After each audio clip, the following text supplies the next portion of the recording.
Ndina mabanya ndini taka 12. Ndini taka 12 ndina kawa yembekezera. Ndina mabanya ndini taka 12. Ndina kawa yembekezera. Panopo ndini bimbe myezi 9.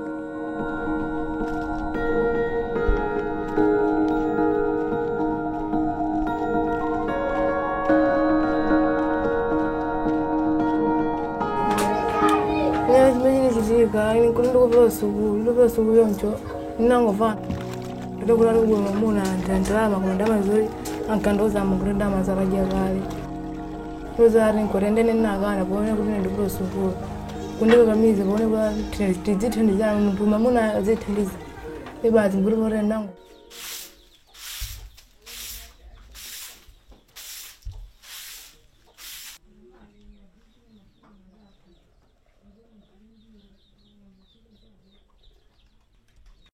Ndiye sonkulile ngari tayenja naso yana ngola ndina weja wangu kugula chimanga nenta fusa chimanga mwira ngikuti ndipo singa porenda mana libe na sana ngunduzo musandifuse ndingoje chimanga ndibure pore fusa yo njira ngothumwa zimoto ama sinni bwino yifaka mavura mende kaona ni oriye yana wankulu ni omwana nzime mazonazo fa mangure ngangola kuti bomwa ndimenya kangola kuti bomwa kuti ndimenya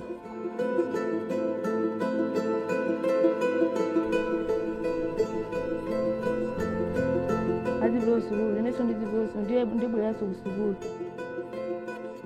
kuti dzipeso lose chithandizo mokwanira mbele banje singilifuna so ifake ndine mwana